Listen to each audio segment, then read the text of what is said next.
Hello and welcome back to education plus.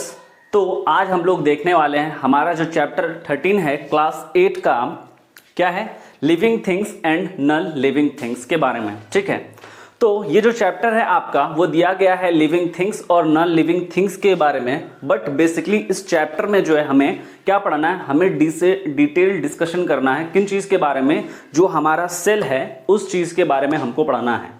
ठीक है, तो क्या दिया है, हमारा टॉपिक दिया गया है हमारा अकॉर्डिंग बुक के हिसाब से living things and non living things. तो चलो सबसे पहले सेल को समझने से पहले हमको ये देखना जरूरी है कि आखिर लिविंग थिंग्स और नॉन लिविंग थिंग्स क्या होते हैं, क्योंकि जो हमारा लिविंग थिंग्स है वो बने होते हैं किससे, तो वो हमारे सेल से ही मिलकर बने हुए होते हैं। ठीक है, तो चलो देखते हैं कि सबसे पहला पॉइंट जो है हमारा सेल के या फिर सॉरी लिविंग थिंग्स के बारे में क्या दिया हुआ है। देखो, the term living things refers to things that are now or once were alive। यानी कहा गया है यहां पर कि ये जो टर्म है हमारा, कौन सा टर्म, ये कौन सा, ये वाला टर्म, यानी ये वाला जो टर्म आपका जो दिया गया है, ठीक है, कौन सा, लिविंग के बारे में जो टर्म हमारा दिया गया है लिविंग के बारे में, वो किस चीज को रिफर्स करता है, वैसे चीजों को रिफर्स करता है जो कि क्या थे, कभी अलाइव थे या अभी प्रेजेंट में क्या है, अलाइव है। यानी वैसे थिंग्स यानी वैसे ऑर्गेनिजम्स जो कि क्या है, पहले कभी क्या थे, जिंदा थे या अभी के समय में क्या है, जिंदा है। तो ठीक है, तो हम लोगों ने समझ लिया कि टर्म, कौन सा टर्म, लिविंग के बारे में, एक्चुअल लिविंग का मतलब होता क्या है। ठीक है, तो हम लोगों ने क्या समझा कि लिविंग के मतलब क्या होता है, तो लिविंग के माने होता है वैसा चीज जो कि क्या है, अभी जिंदा है या कभी जिंदा था, बट हाँ क्या करता था, वो जिंदा है। ठीक है, जिंदा है या फिर जिंदा था कभी। ठीक है, तो इस लिविंग का मतलब हमें समझ में आ गया कि भाई लिविंग जो हमारा वर्ड है उसका मतलब क्या होता है। तो चलो हमारा देखते हैं, अब नीचे आओ देखते हैं कि नीचे हमारा दूसरा पॉइंट क्या है। A living things, a non living things is any things that were never alive.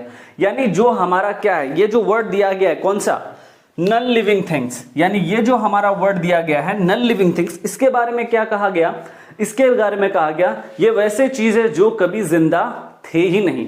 यानी क्या है, ये जिंदा, इसमें किसी भी तरह का क्या है, कोई मूवमेंट ये शो नहीं करता है, ना एनर्जी को यूज करता है, ना ही रिप्रोड्यूस करता है। तो ये क्या हो गया, non living things.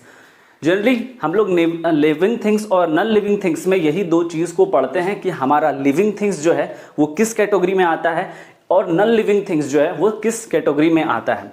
Living things वैसे ऑर्गेनिज्म को कहा जाता है जो कि क्या करते हैं, ब्रीथ करते हैं, यानी सांस लेते हैं, मूव करते हैं, एक जगह से दूसरे जगह क्या करते हैं, चलते हैं। वो क्या करते हैं, फूड जो भी इंटेक्ट करते हैं उससे उस फूड आइटम को क्या करते हैं, डाइजेस्ट करते हैं और उससे क्या निकालते हैं, एनर्जी को निकालते हैं और फिर उस एनर्जी को क्या करते हैं, वो अपने काम में यूज करते हैं। जैसे उसको चलना हो, फिरना हो, घूमना हो, तो उन सारे एनर्जी को यूज करके वो इधर उधर जो भी अपना काम है वो करता है। जैसे आपका व्हीकल है, जैसे अगर आपका क्या है, कोई बाइक है या मोटरसाइकिल है, ठीक है, या 4 व्हीलर है, आप उसको क्या करोगे, चलाने के लिए किस चीज का इस्तेमाल करते हो, आप उनको, यानी उस जो व्हीकल है जो आप चलाते हो डेली, तो आप उसको चलाने के लिए किस चीज का यूज करते हो, ऑब्वियसली क्या करते हो, फ्यूल का यूज करते हो। तो उसी तरह हम जो भी मनुष्य है या जितने भी एनिमल वगैरह इस धरती पर जिंदा है, उन सभी को चलने के लिए या उन सभी चीज को जिंदा रहने के लिए क्या चाहिए, तो फूड चाहिए, खाना चाहिए, भोजन चाहिए। जब तक वो फूड क्या करेगा, ग्रहण नहीं करेगा, तब तक वो किसी काम का नहीं है। क्योंकि जब तक उनमें क्या होंगे, फूड ही नहीं होंगे, वो फूड ही नहीं खाएंगे तो जिंदा कैसे रहेंगे भाई। अगर जिंदा नहीं रहेंगे तब तो वो मर जाएंगे, तो किस कैटेगरी में आ जाएगा, तो वो नॉन लिविंग थिंग्स के कैटेगरी में आ जाएगा। यानी वैसे थिंग्स, वैसे ऑर्गेनिज्म जो कि कभी क्या थे, जिंदा थे, बट आज क्या है, मरे हुए हैं। ठीक है, जैसे हम बहुत सारे एनिमल को देखते हैं कि कल क्या है, चल फिर रहे थे, बट रोड एक्सीडेंट के कारण क्या हो गया, उनकी मौत हो गई। तो ये सारा चीज़ फिनोमेना होते रहता है, क्या करने के लिए, बैलेंस को बनाने के लिए। अगर कोई आया है तो उसको जाना भी पड़ेगा। ठीक है, तो चलो वापस आओ देखते हैं हमारा नेक्स्ट क्या है। In order for some things to be classified as living things, कहते it is, क्या दिया गया है, कहते it must grow and develop, use energy, reproduce and it made up of cell।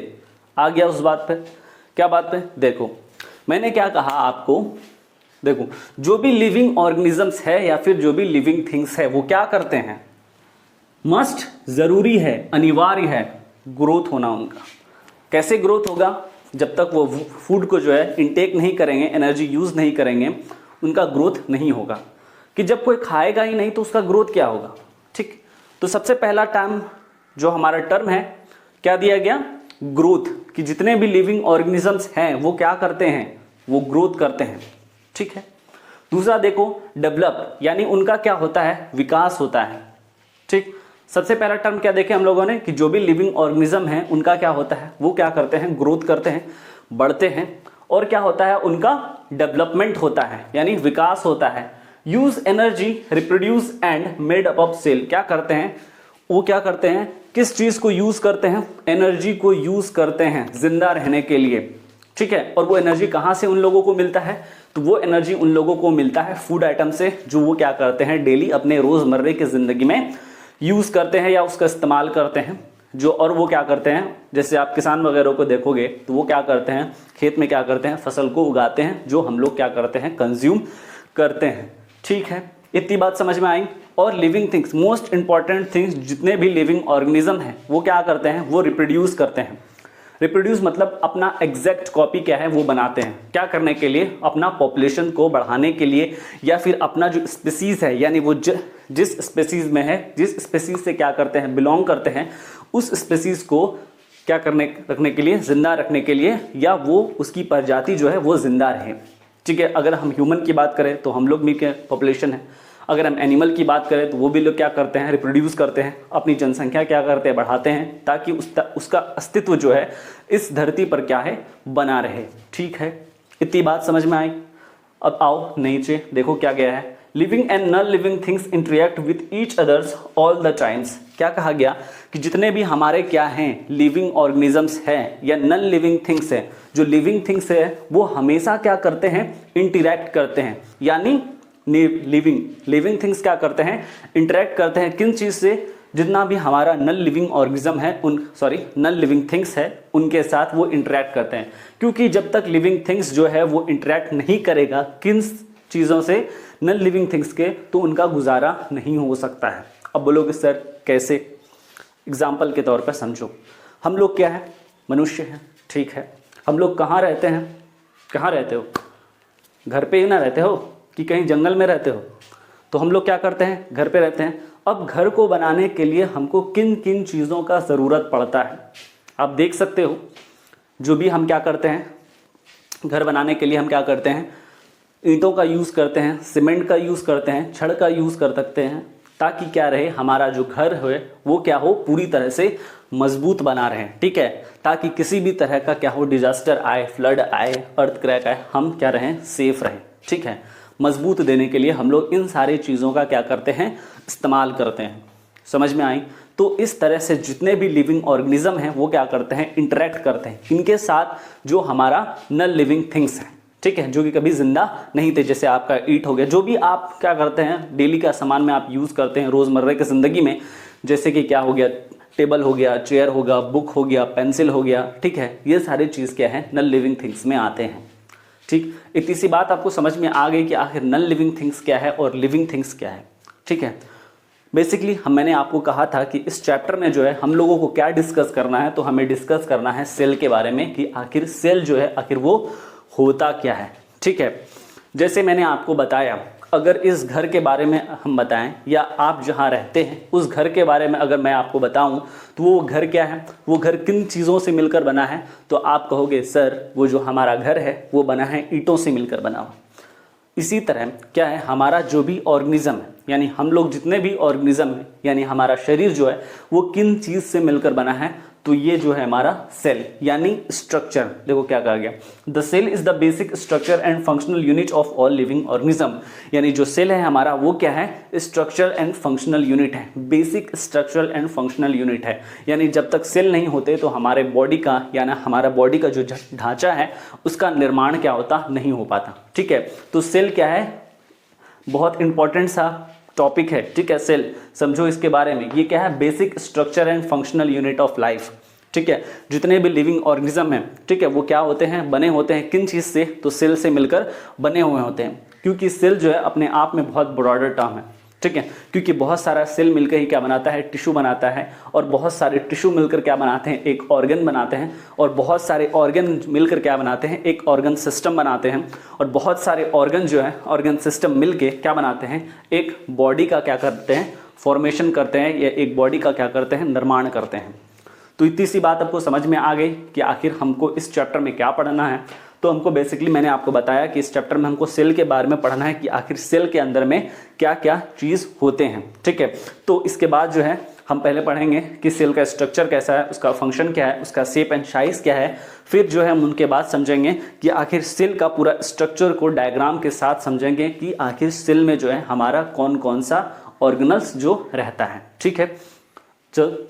तो यहाँ तक ये था। अब चलो हम लोग देखते हैं कि तो अब हम लोग देखने वाले हैं किसके बारे में, तो अब हम लोग देखने वाले हैं structure of and function of cell, कि सेल का जो स्ट्रक्चर कैसा है और उसका फंक्शन कैसा है, यानी सेल किस तरह का दिखता है और वो कौन कौन सा काम करता है, ठीक है, या फंक्शन करता है सेल, ठीक है। तो देखते हैं। It deals with the shape, size and parts their function. कहा गया कि it deal with shape, size and parts and their function of cell, कि यानी स्ट्रक्चर ऑफ सेल में यानी फंक्शन, यानी क्या कहा, structure and function of cell में हमको क्या देखना है कि क्या उसका शेप कैसा होता है, कि आखिर हमारा जो सेल है वो किस तरह का दिखता है, कि आखिर जो हमारा सेल है वो कैसा दिखता है, किस तरह का दिखता है, उसका साइज कैसा है, और सेल के पार्ट्स के बारे में हमको जानना है कि आखिर सेल के अंदर कौन कौन से पार्ट जो है वो मौजूद होते हैं, ठीक है। इतना समझ में आया। तो ये हम लोग को देखना है बेसिकली इस पूरे चैप्टर में। तो देखते हैं shape and size of cell. तो अब बात आती है कि सेल का क्या साइज होता है और कैसे वो दिखते हैं। तो चलो देखो कि कैसे शेप होते हैं। The cell may vary in their shapes, they are round और स्फेरिकल। क्या कहा गया, सबसे पहले स्टैंजा में ये कहा गया कि सेल का क्या है, सेल क्या करता है, वेरी करता है।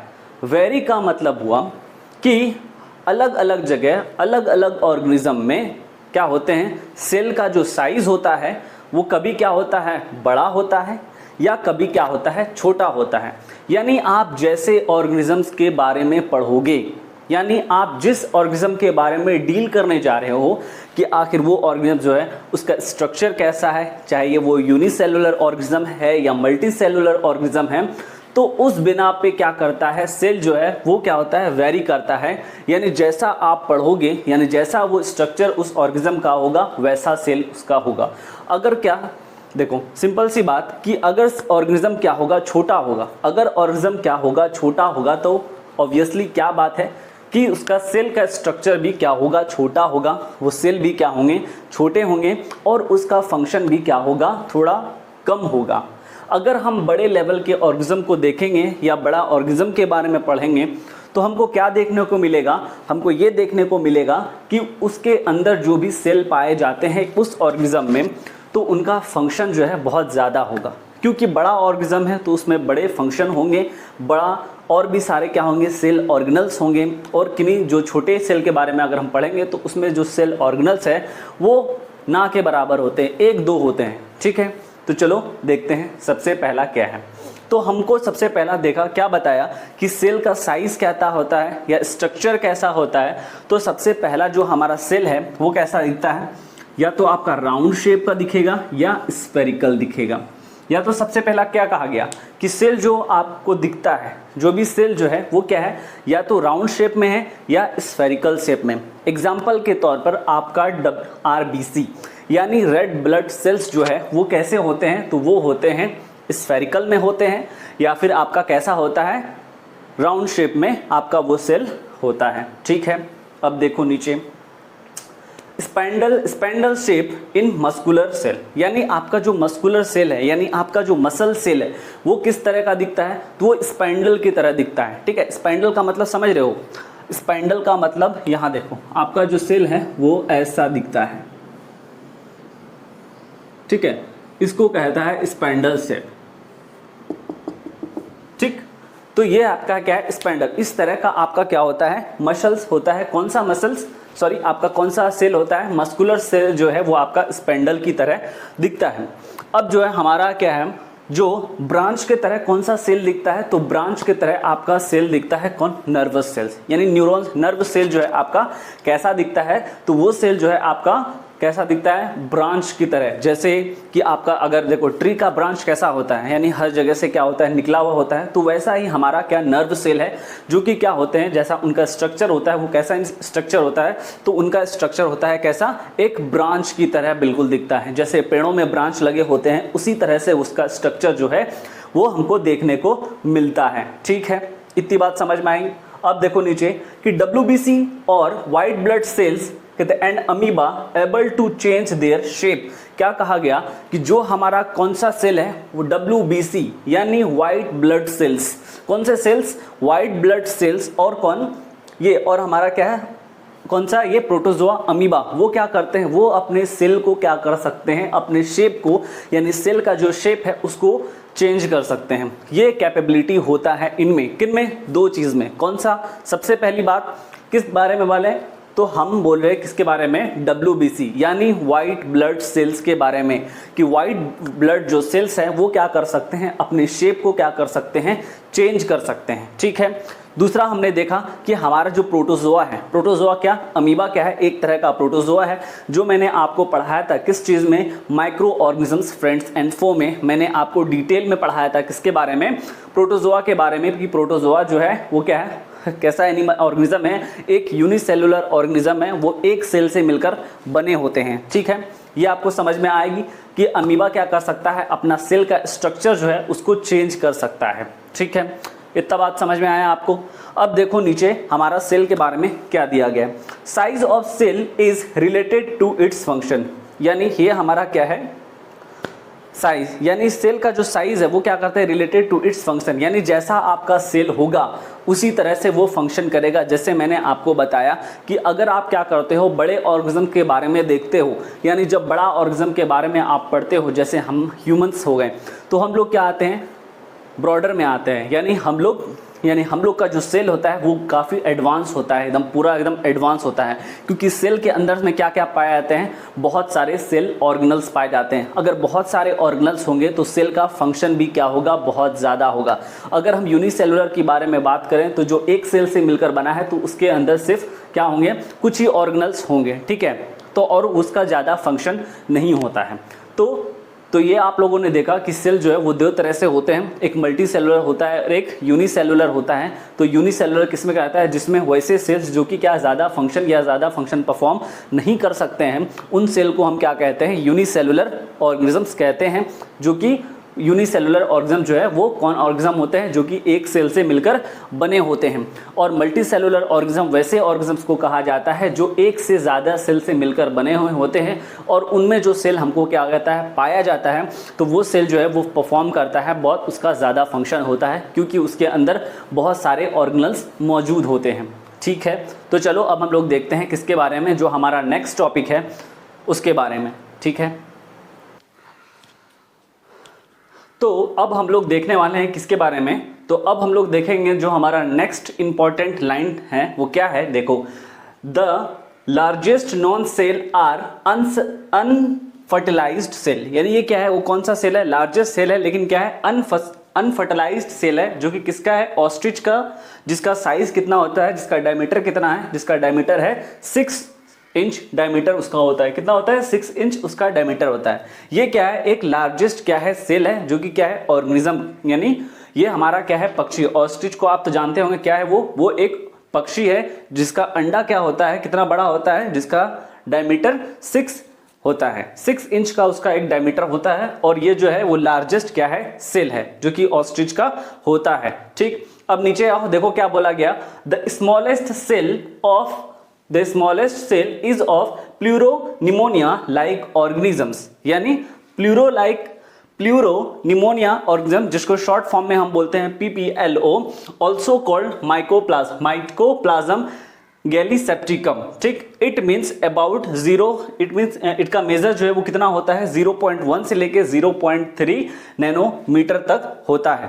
क्या बोला गया, बोला ये गया कि जो स्मॉलेस्ट सेल है हमारा, किसका है, कौन से ऑर्गेनिज्म का स्मॉलेस्ट सेल है, तो स्मॉलेस्ट सेल है हमारा प्लूरोनिमोनिया, और एक क्या है, एक तरह का ऑर्गेनिज्म है जिसका की साइज जो होता है, जिसका साइज होता है 0.1 से लेके 0.3 तक उसका नैनोमीटर इन साइज में, वो क्या है, एक तरह का ऑर्गेनिज्म है, ठीक। और उसको हम दूसरे नाम से क्या जानते हैं, और हम उसको दूसरे नाम से जाने जाते हैं माइकोप्लाज्म गैलीसेप्टिकम। तो ये पीपीएलओ का क्या है, दूसरा नाम है, ठीक है।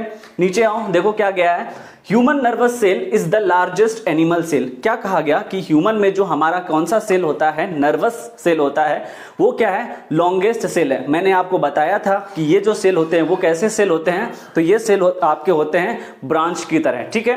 तो ये कैसे सेल होते हैं आपके, ब्रांच की तरह। कौन से, नर्वस यानी ह्यूमन नर्व सेल। आपका जो नर्व सेल होता है वो कैसा होता है, ब्रांच की तरह होता है, जो कि एक क्या है, एनिमल सेलुलर प्लांट कहते हैं। इसका सेंटीमीटर कितना होता है, 10 सेंटीमीटर होता है, और ये क्या है, एक एनिमल सेल है। एसिटाब्ल्यूरिया क्या है, एक तरह का सेल है, ठीक है। अब देखो नीचे, देखो क्या कहा गया है, नीचे कहा गया है जो हमारा लार्जेस्ट क्या है, the largest human cell is the female ovum, यानी हमारा जो लार्जेस्ट सेल है उसका नाम क्या है, तो उसका नाम है फीमेल ओवा, यानी हम उसको क्या कहते हैं, फीमेल ओवम कहते हैं, जिसका साइज कितना होता है, 1 मिलीमीटर होता है। कहते हैं एंड द, और उसके बाद क्या कहा, and the smallest human cell, और हमारा स्मॉलेस्ट ह्यूमन सेल जो है वो क्या है, आरबीसी है, ठीक। समझ में आया कि हमारा लॉन्गेस्ट अगर ह्यूमन में अगर देखें, यानी सॉरी लॉन्गेस्ट नहीं, लार्जेस्ट, अगर हम लार्जेस्ट सेल देखें किस चीज में, ह्यूमन में, तो वो क्या है, हमारा फीमेल का ओवम का जो एग होता है हमारा, वो सेल जो है लंबा क्या होता है, लार्जेस्ट होता है, ठीक। अगर हम बात करें हमारे बॉडी में जो सबसे स्मॉलेस्ट यानी छोटा सेल जो है वो कौन सा है, तो वो हमारा है ब्लड। कौन, ब्लड यानी आरबीसी, रेड ब्लड सेल्स, ठीक है। अब हम लोगों ने इनके बारे में देख लिया पूरी तरह से, ठीक। अब जो है हम लोग देखेंगे कि हम सेल के बारे में पढ़ेंगे, सेल के पार्ट्स के बारे में पढ़ेंगे कि आखिर सेल का जो हमारा पार्ट्स है उसमें कौन कौन से ऑर्गेनल्स आते हैं, ठीक है। तो आज के लिए हम इतना ही रहने देते हैं, कल के क्लास में हम इसको कंटिन्यू करेंगे, ठीक है।